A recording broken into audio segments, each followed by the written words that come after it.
The phenomena that is Pokemon all began with an aggressive launch in the United States in September 1998. Within the span of 4 short months, Pokemon's animated television show debuted. The legendary Pokemon Red and Blue arrived on Game Boy. Hasbro's Pokemon toys reached retail shelves.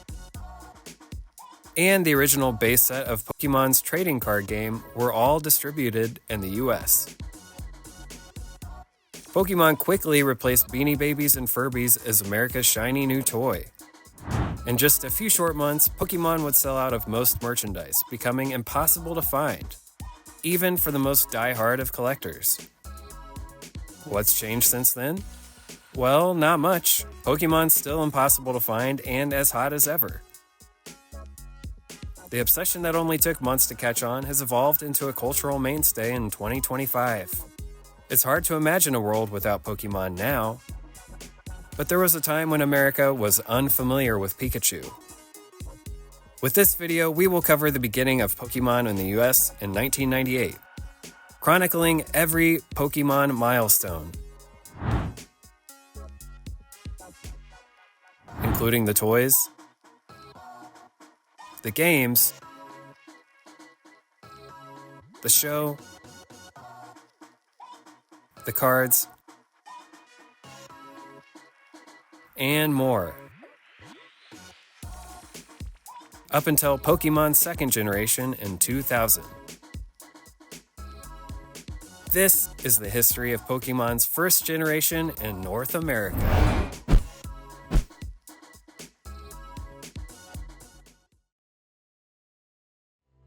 Pokemon's initial success in the United States would rely heavily on having one cohesive, easy-to-follow story. Ash Ketchum, thanks to Professor Oak, would get a starter Pokemon that ends up being Pikachu in the TV show, or your choice of 3 in the video games, and leaves Pallet Town in order to catch all 150 Pokemon. This story stretches to all platforms, with the television anime being the first Pokédomino to fall in the US on September 8, 1998. Pokemon's TV story is based on Game Boy's Red and Blue, which had been released nearly 2.5 years earlier in Japan as Pocket Monsters Red and Green.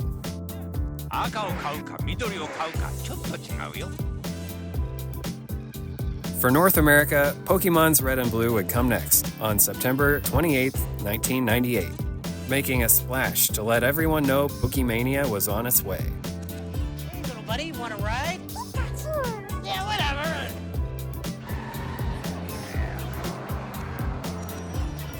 I'll be right back. Where can you catch all 150 Pokemon? On your Game Boy, that's where. Pokemon for Game Boy is here. With both packs, you can catch them. With an ad budget of $14 million, Nintendo's vice president of marketing would explain, "Typically, we'll launch a video game like a movie. 6 weeks of support, and then you're done. On to the next one. But Pokemon is a franchise we expect will grow over several years. You have to get a franchise established, and we're doing that," said George Harrison, VP of Marketing and Corporate Communications. Selling over 400,000 cartridges in the first couple of weeks of launch, Pokemon was a bona fide hit. After the success of the show and Red and Blue, the next piece of the puzzle, toys. Betting on Pokemon's popularity in the US, Hasbro would come prepared, announcing their plans to produce toys in May 1998.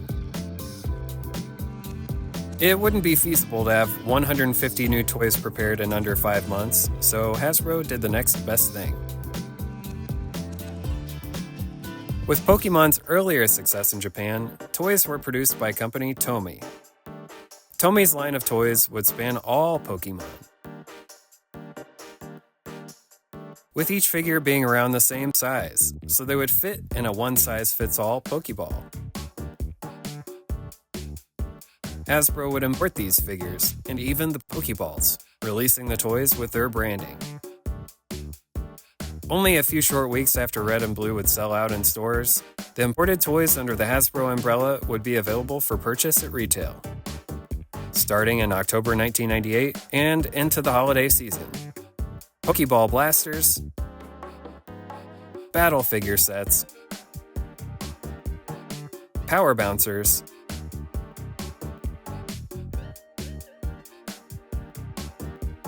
and electronic talking toys. Pikachu? Pokeball blasters were 3-packs, with the first assortment including Charmander, Charmeleon, and Charizard, Squirtle, Wartortle, and Blastoise, and 3 different Pikachu.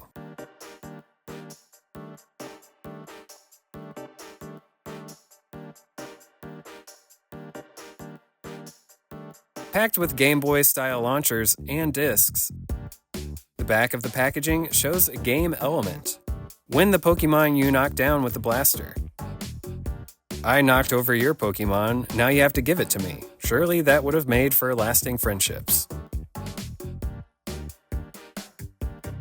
Battle figure sets included 2 Pokemon, which were packed inside 2 halves of a Master Ball. And included battle discs. 16 Pokemon would be available in the first assortment, with Kakuna and Beedrill, Pidgey and Pidgeot, Rattata and Raticate, Pikachu and Raichu, Sandshrew and Sandslash, Meowth and Gengar, Geodude and Golem, and Eevee and Flareon.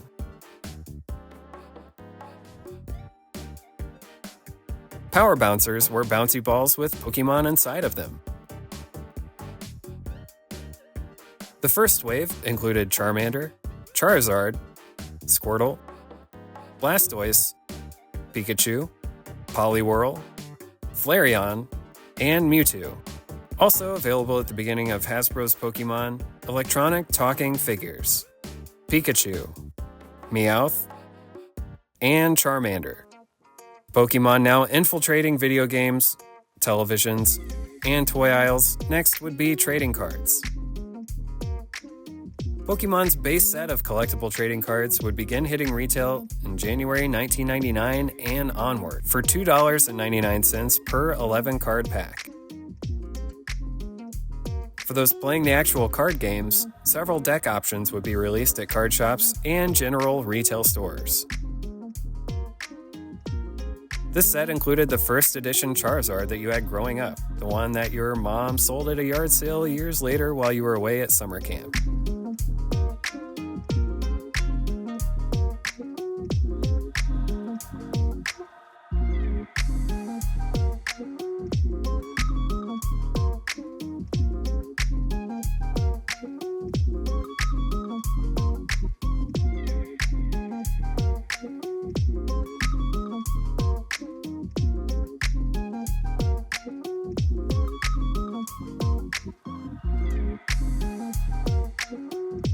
This 102 card set would be so popular in 1999 that it would force Wizards of the Coast, the manufacturer, to increase card production until they were at full capacity. By May, Red and Blue had sold a combined 2.6 million cartridges, only 6 months into Pokemania. Games, cards, and toys would keep Pokemon's hot streak alive in the summer of 1999. Pokemon Snap, which focused on capturing the best pictures during a Pokemon safari, would be the first Pokemon game available for Nintendo 64. Speaking of 64, Pokemon's trading card game would see its first expansion with 64 Jungle Series trading cards, giving collectors more Pokemon that were missing in the base trading card set.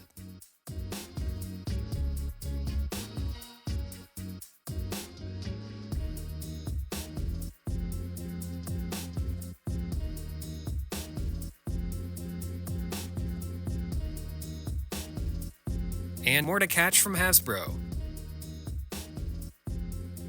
Series 2 of Pokeball Blasters, Battle Figures, Power Bouncers, and Electronic Talking Figures.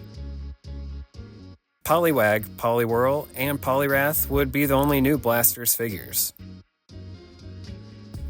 Battle Figures Series 2 included Metapod and Butterfree, Psyduck and Golduck, and Mankey and Primeape. Pokemon's third wave of figures would also drop in the summer, with a Blaster set including Chansey, Scyther, and Pikachu. 3 new Battlers 2-packs, and an electronic talking Psyduck. Pokemon Battle 2-pack Series 3 included Jigglypuff and Wigglytuff, Drowsy and Hypno, and Hitmonlee and Hitmonchan. Throughout 1999, Pokemon card shortages were the norm. Wizards of the Coast could not keep up with the demand of Pokemon cards, even with their printers working at full capacity. In September 1999, Wizards of the Coast would be purchased by Hasbro for a reported $325 million. This would allow expansion of Hasbro's game offerings to retail partners and give Hasbro a Pokemon merchandise monopoly with trading cards, toys, and more, which is fitting because they also own Monopoly. Great timing for Hasbro. By fall 1999, a full year after Pokemon's release in the US, it was still as hot as ever with a new way to track your Pokemon.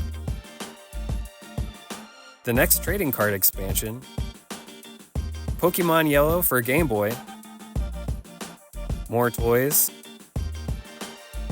and Pokemon's first movie, released in theaters November 1999.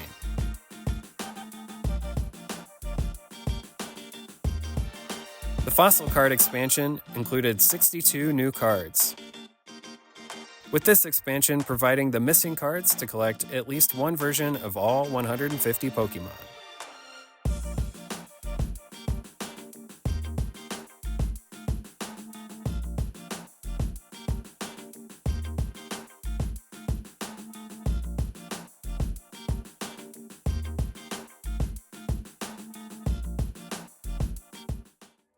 Tiger Electronics, a Hasbro-owned company, would release a new way to track your Pokemon with an electronic Pokédex.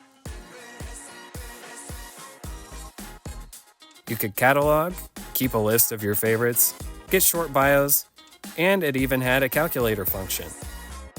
Let's see what Charizard's biography says.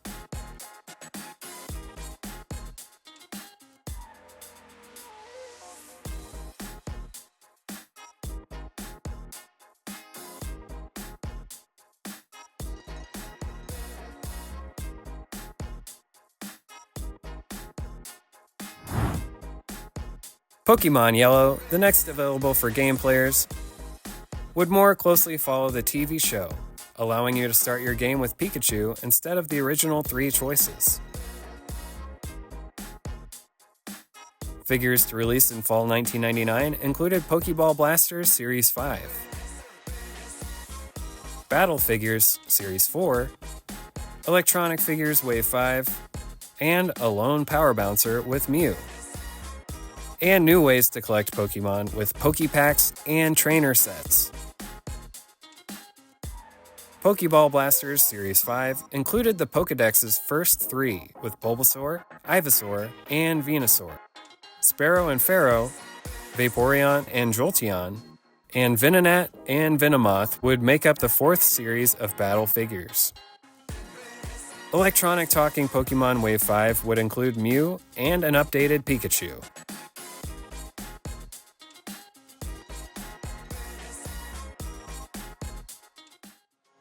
Pokemon's rapid success would pave the way for Mewtwo Strikes Back, the first theatrically released Pokemon film in November 1999. Mewtwo Strikes Back would be a massive hit, with the film grossing over $30 million in its opening weekend, making Ash Ketchum a higher-grossing movie star than Steve Martin in 1999. Moviegoers would receive 1 of 4 exclusive Pokemon trading cards. Moviegoers to Bowfinger would only receive laughs. 2 new Poke 5-packs would drop in promotion with Mewtwo Strikes Back. Nidoking, Growlithe, Gyarados, Dragonite, and Mew. And the other set would feature Alakazam, Seal, Staryu, Mewtwo, and Togepi. Togepi had appeared 6 months prior in the animated television show, and was the first outside of the original 151 to appear in Hasbro's toy line.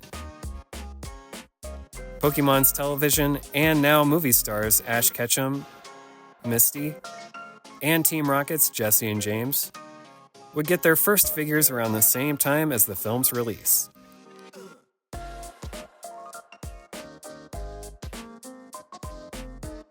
With these Trainer 2-packs,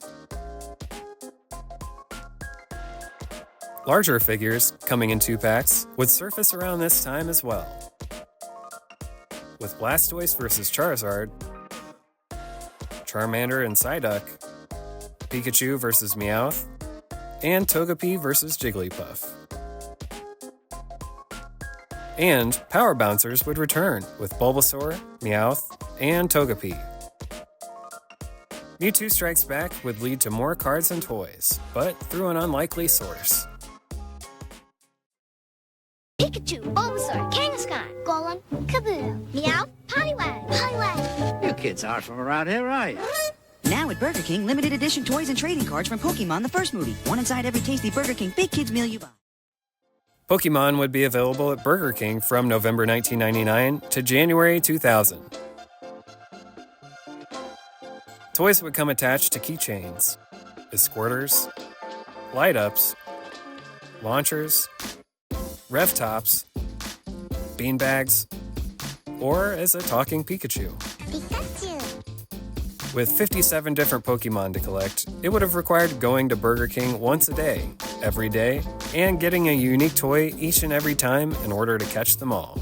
Not to mention, Burger Kings were selling out left and right, thanks to customers coming in to buy as many toys as possible.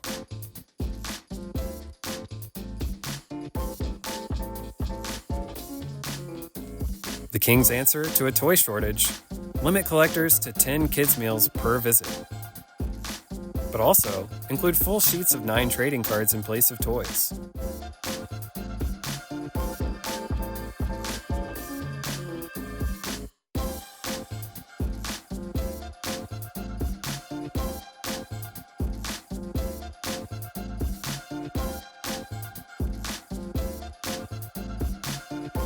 As a separate promo, Burger King's would offer 6 different 23-karat gold-plated cards inside Pokeballs for $1.99 each, coming with red or blue boxes.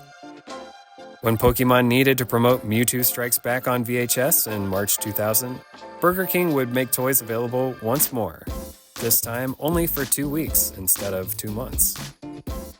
VHS copies of Pokemon's first movie would receive this exclusive Mewtwo promo card. 1999 was an evolutionary year for Pokemon. The popularity of the base, jungle, and fossil sets would lead to non-stop production and give way for others to jump in to try to meet demand. Imagine telling your friends you have a holographic Charizard just to pull out this baby. And the toy's popularity would lead to Hasbro attempting to fill as many gaps of the 151 Pokemon as possible. Because of Hasbro's psychic powers, their foresight into knowing Pokemon would become a huge hit would lead to a $4.2 billion year in 1999. Pokemon's launch on Game Boy would revive the handheld console, essentially doubling its sales. Wild for a 10-year-old 8-bit gaming device that was largely past its prime, especially with all the other gaming options available. Even the animated show was setting all kinds of records for the WB channel. With the enormous success of Pokemon in '99, how would Pokemon and its partners meet the massive demand for new merch in 2000? Pokemon's boom in 1999 led to $237 million in trading card sales that same year. Hasbro having both licenses for Pokemon and Star Wars Episode 1 led to an insane year for its bottom line. Game Boy sales were up because it was the only way to play Pokemon's Red and Blue video games. With every Pokemon licensee making out so well in 1999, a high bar was set going into 2000. Hasbro would continue with the smaller, imported Tomy figures and try a few ideas outside the Pokeball. The trading card game would see several expansions. The animated show would continue to dominate TV, now with over 60 episodes. The success of the first Pokemon movie would lead to another. And by the end of the year, the video games that changed it all would bring about Pokemon's next evolution. But more on that later. Hasbro would show plans for the growing Pokemon lineup and strategy at Toy Fair 2000. And in their product catalog, which gave retailers an idea of the manufacturer's planned year.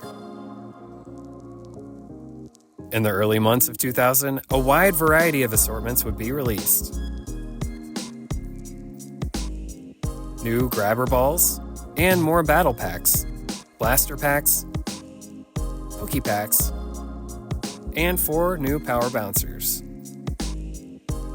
Also, Pokemon's base set 2 of trading cards, which was a best of sorts, with 100 total Pokemon.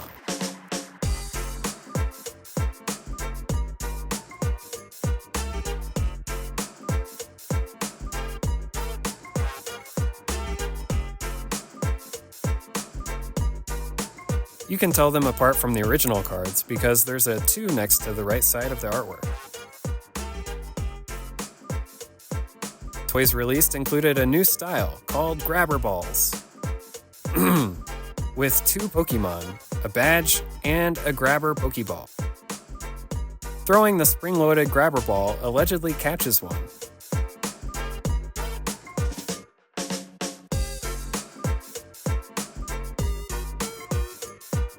Might take a while to catch them all with one of these.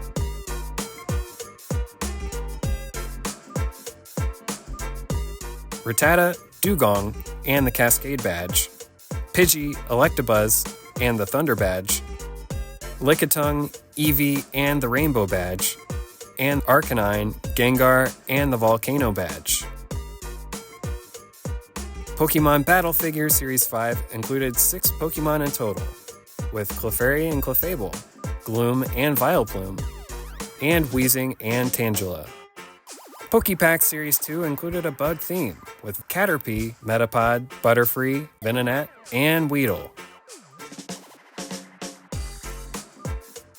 The 6th assortment of blasters and Battle 2 packs would include repacked and new figures for your Pokedex.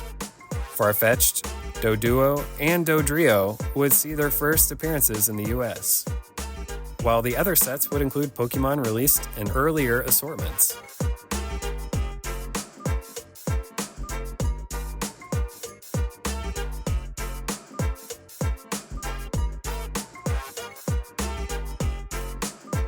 These retail blaster pack exclusives, released around the same time, would have been a real challenge to collect.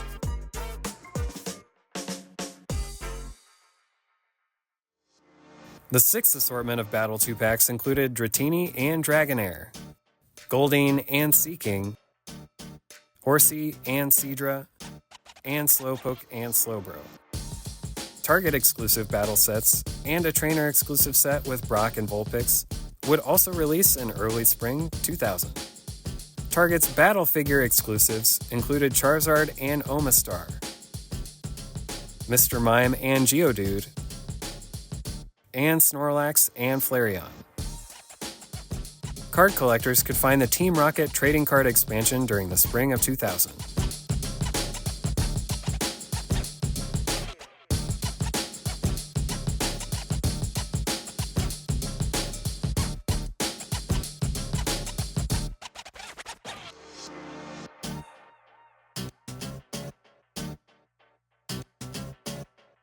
Including the first secret Pokemon card, numbered 83 out of 82. At the same time as the new Rocket card expansion, Trainer Series 3, which coincidentally featured another Team Rocket pair, now with Meowth and Arbok.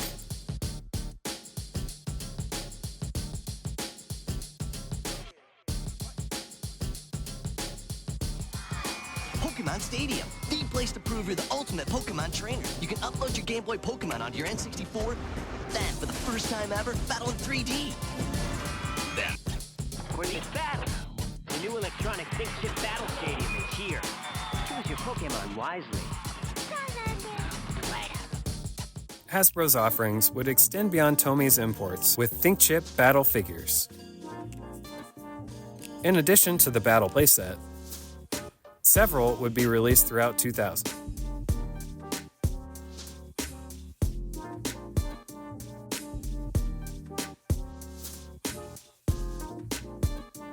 Another brand new style for Hasbro, combat figures, which were significantly larger than the figures that had been available up to that point. Releasing around 4 at a time, collectors would have over 10 articulated combat figures to collect in 2000.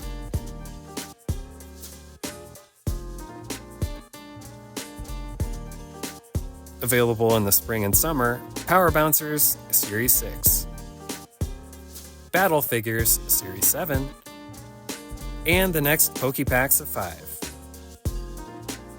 Battle Figures Series 7 would include Paris and Parasect, Seal and Dugong, Ponyta and Rapidash, and Execute and Executor. The next Poke 5 packs would continue to be themed, with water and ground type sets. Water including the first appearances for Krabby and Kingler, Lapras, and Magikarp, as well as another Blastoise. And the ground type set with new Diglett, Dugtrio, Cubone, Marowak, and another Sandslash. Pokemon and Hasbro announced that they would begin retiring Pokemon toys in June 2000. The retiring class included 25 Pokemon, most of which had been released at the start of Pokemon's North American debut. Hasbro would continue retiring Pokemon, encouraging collectors to check their site for updates each month for a new list.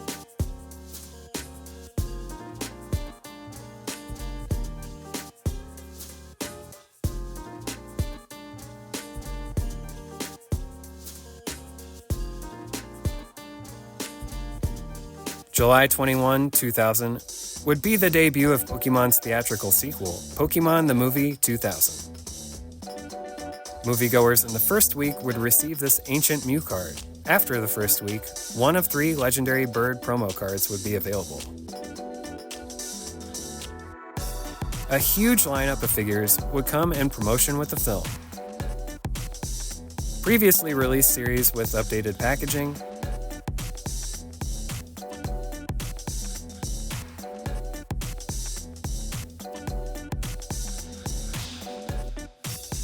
and new releases with Grabber Ball Series 2, Pokeball Blasters Series 7, Pokepack Series 4, Battle Figure Series 8, new Special Edition Collector's Box Sets of 10, and, of course, Power Bouncers.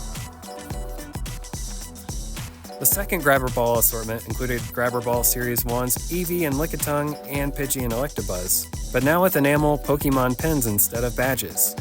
New sets included Aerodactyl and Hypno, and Zubat and Golduck. Pokeball Blaster's 7th series included Abra, Kadabra, and Alakazam, Kangaskhan, Tauros, and Porygon, and Pidgeotto, Ninetales, and Oddish.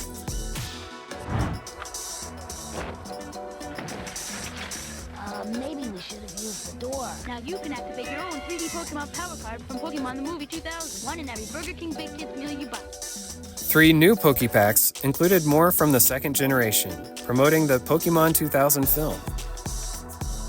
Onix, Articuno, Zapdos, Hoot-Hoot, Blossom, and another set featuring Arbok, Moltres, Marill, Slowking, and Ladybug. And the final including Pikachu, Snorlax, Mr. Mime, and Lugia, who was featured heavily and actually created specifically for the Pokemon 2000 movie. The sequel, which released only 7 months after the first, didn't live up to the Super Smash box office numbers of the original Pokemon movie. This may have been the first hint that Pokemon's massive fanbase was beginning to lose interest. Or was it just too much too soon?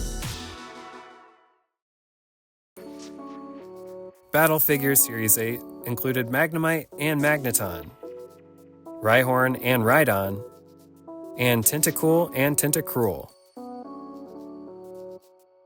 Before the end of the summer, new 10-pack sets, which included previously released Pokemon, but with one special metallic figure and action card per set.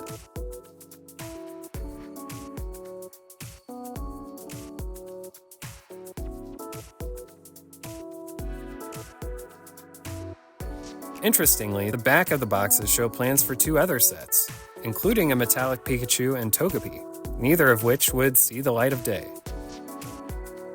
Grabber Ball Series 3 and Trainer Series 4 would close out summer 2000. Pinsir, Kabuto, and a Pinsir badge, and Nidoran female, Kabutops, and a Kabutops badge would make up the third and final Grabber Ball assortment. Pokemon Trainers Series 4 would include Ash, Brock,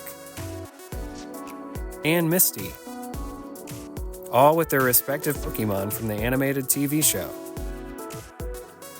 Each figure would be a significant upgrade from their previous figures, as Hasbro produced their own figures with unique molds, instead of reusing the previous Tomy figures.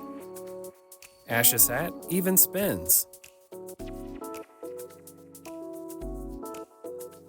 Speaking of trainers, new Pokemon card expansions, with Gym Heroes and Gym Challenge, featuring the trainers or boss battles of the red, blue, and yellow Game Boy games.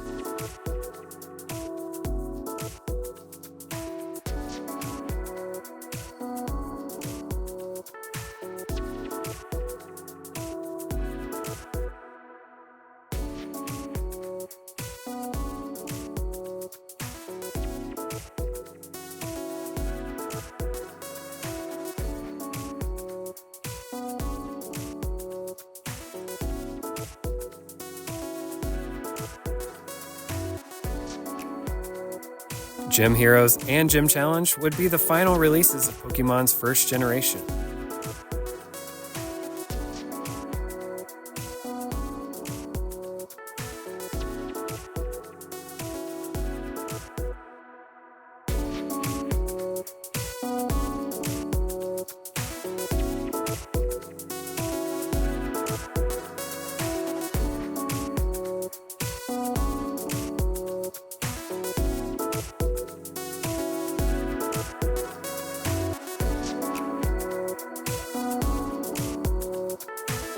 What would come next would be a full-fledged frenzy to create the same media buzz and panic that drew in collectors from the first generation.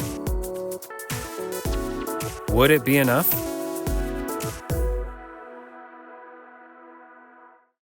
You've conquered red. You've mastered blue. You've triumphed over yellow. You've caught them all. And now you're ready for the next step. Welcome to the world of Pokemon Gold and Silver. On October 15th, 2000, Pokemon Gold and Silver editions would release for Game Boy Color. These games featured Pokemon's second generation, which included an additional 100 Pokemon to collect. When starting the game, players would choose between 3 new starter Pokemon, with Totodile, Cyndaquil, and Chikorita, all of which would be ready for purchase as toys. As Hasbro would launch new battle packs and blaster sets to commemorate the new era. Battle 2-Pack Series 9 included Croconaw and Stantler, Mareep and Snubbull, Sunflora and Heracross, and Totodile and Quagsire. Blaster Series 8 included a mixture of old and new, with Bellsprout, Weeping Bell, and Victreebel, Machop, Machoke, and Machamp, Cyndaquil, Quilava, and Typhlosion, Nidorina, Chansey, and Blissey, and Chikorita, Bayleaf, and Meganium. Some new Pokemon would make it into Power Bouncer form, with Chikorita, Totodile, Hoot Hoot, Spinarak, Quagsire, and Stantler.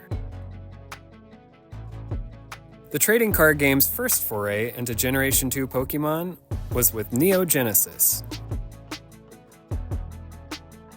Ash Ketchum and Company would be traversing the Johto region on TVs, encountering new Pokemon from Gold and Silver. But the desire to catch them all wasn't clicking with this generation. Pokeball Blasters, a staple of Hasbro's Pokemon toy line, would be discontinued at the end of 2000. The final two Pokeball Blaster sets included Ghastly, Haunter, and Gengar, and another evolutionary set with Geodude, Graveler, and Golem. Hasbro's strategy of engaging customers by retiring Pokemon had largely gone flat, and not led to an increase in sales. The final Pokemon merchandise of 2000, Burger King's Gold and Silver promotion in December.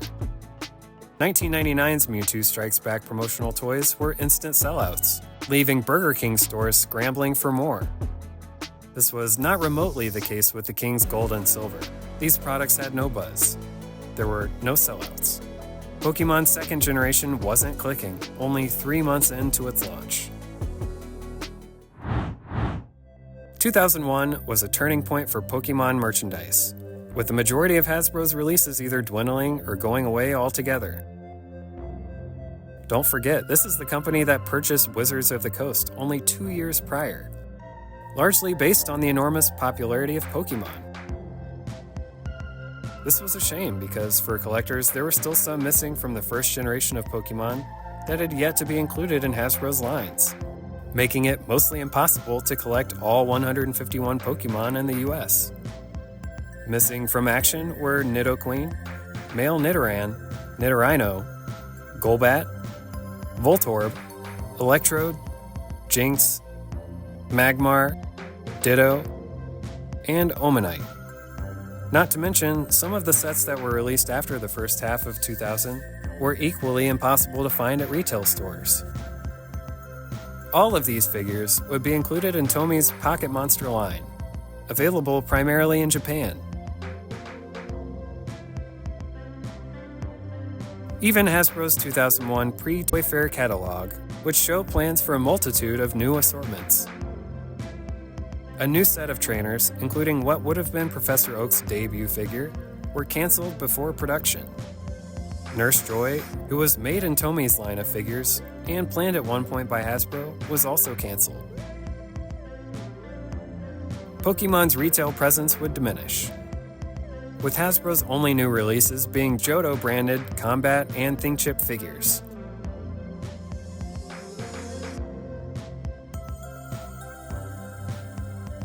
As well as Battle 2-packs.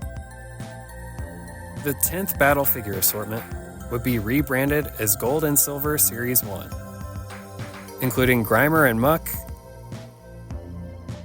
Jigglypuff and Igglybuff, and Sentret and Spinarak.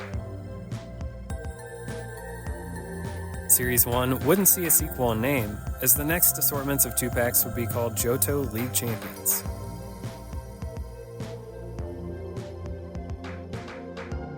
Pichu and Appium, Unonji and Entei, and Graveler and Feraligatr were the unofficial 11th Battle Series.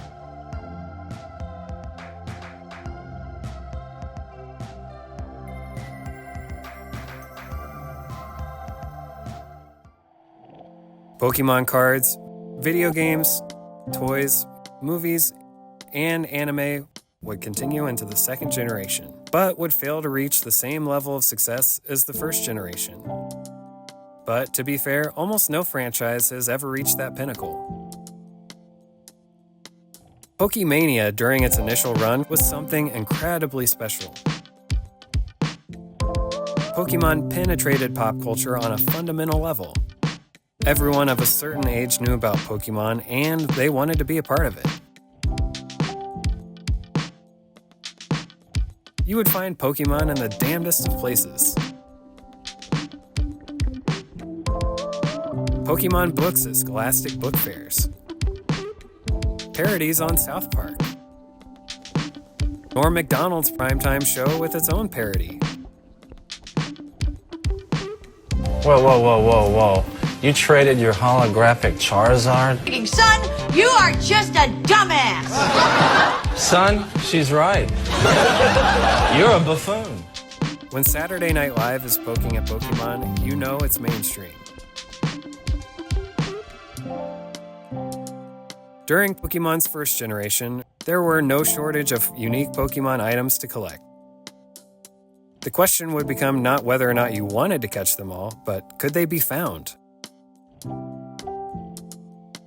The video games would regularly be sold out in that era. I remember I found yellow at retail stores long before I could find the red version. The same could be said for the trading cards, the base sets, jungle, fossil, rocket, and gym trainer trading cards, not to mention the promo cards.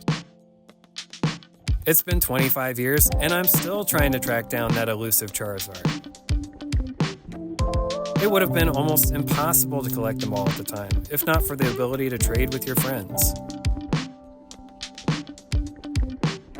Hasbro would give a near-complete collection of the 151, with 141 total toys in their original scale.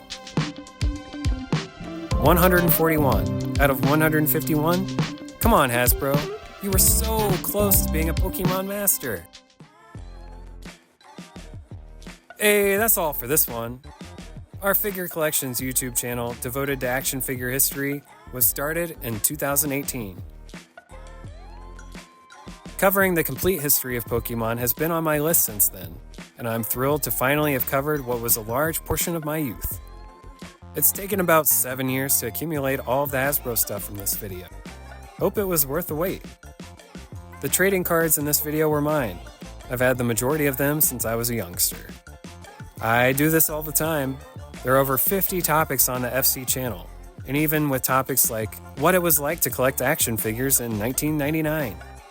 Check it out for yourself at youtube.com/figurecollections. We don't have a Patreon, so if you want to support us, the best way is to grab yourself a deal at figurecollections.com. You can also check us out on these platforms.